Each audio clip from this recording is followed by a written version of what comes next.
said. Tonight I also want to talk about some uncomfortable truth. The truth about who really carries out domestic terror attacks in this country. Earlier this week I made some comments about that in a conversation with Chris. I said that the biggest terror threat in this country comes from radicals on the far right, primarily white men. That angered some people. But let's put emotion aside and look at the cold, hard facts. The evidence is overwhelming.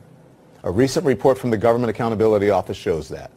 Even though more people died in attacks connected to Islamic extremists, the vast majority of deadly attacks in this country from 2001 to 2016 were carried out by far-right violent extremists. The Washington Post, in writing about this today, cites a 2017 report from the Nation Institute's Investigative Fund. It found that far-right plots and attacks outnumber Islamist incidents by almost 2 to 1. The Anti-Defamation League says that homegrown extremists of all kinds killed at least 372 people in the U.S. from 2007 to 2016. Right-wing extremists were responsible for 74% of deaths. Left-wing extremists were responsible for only 2%.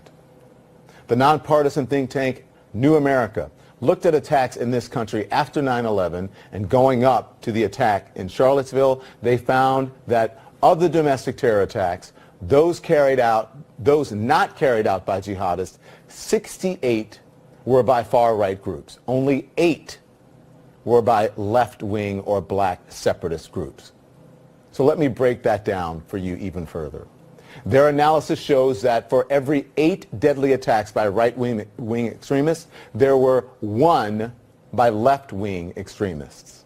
Those are the facts. So people who were angered about what I said are missing the entire point. We don't need to worry about people who are thousands of miles away. The biggest threats are homegrown. The facts prove it. Feel that way no more. It just means that let me be as smart as them or smarter. All right, knowing what you know, what do you think about youth and gang violence in America, especially in the black communities and Hispanic communities? Youth and gang violence. I think, I'm gonna get a lot of flack for it. I think gangs can be positive. It just has to be organized and has to steer away from being self-destructive to being self-productive.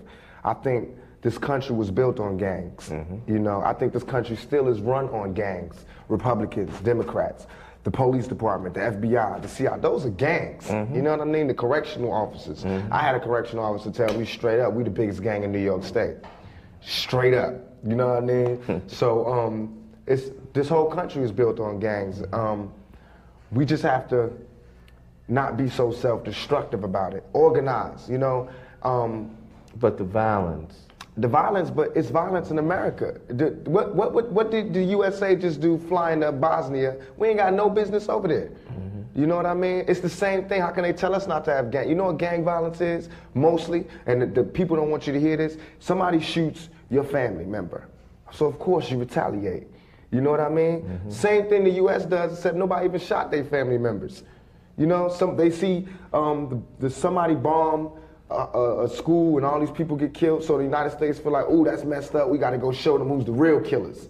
That's the same mentality these gangsters get. You know what I mean? So until they stop that mentality, we won't stop, or they won't stop, because they watch this country to see what they do. America is the biggest gang in the world. You know what I mean? Look at how they didn't agree with Cuba, so what was the cut them off? That's what we do in the street. We block things off. I want to say stop the violence. I want to say the violence ain't good. And why can't you say that then? Because that's not realistic. I know it's not good. If anybody speak up against violence, it'll be the brother that got shot 5 times. I got shot twice in my head, all up in. Trust me, violence ain't cool. And they know violence ain't cool. Ain't nobody out there with a gun saying it's cool to be shooting people. It's just, you know, it's certain situations where there is no way out. But there are situations where we can find a way out. But until we find that way out, we can't say not to live this lifestyle. Now, too, we as black men, Puerto Ricans, whatever, so we stand up and start taking control of our communities, we can't get mad at anybody who stands up to do anything. You know what I mean? So I believe that it's the community that needs to do something about it. I do believe that there's a piece of liability on the drug dealers and the gangsters and the gangs and all of that. But these are not scholars. You know what I mean? We pay taxes. We pay taxes. This government is not doing anything to stop it. When the people in LA, after the rebellion, when we stopped and there was a truce, nothing happened. Did we get any jobs? No. Did we get any relief? No. But every time there's a flood, an earthquake, or a thunderstorm, America will give mad millions to somebody because their house broke down. They don't care if we stop the violence or not. They don't care about gang violence. You know what I mean? Every time that Bosnia gets shot up, any place gets shot up, they send them a whole bunch of millions in food and packages from Somalia, everywhere. Everybody getting food but us. So we don't want the gang violence to stop. So they can't ask me to tell them to stop the violence, because I can't tell nobody who's hungry what to do unless I'm ready to feed them. Then I'll tell them what to do. How can gangs be positive in the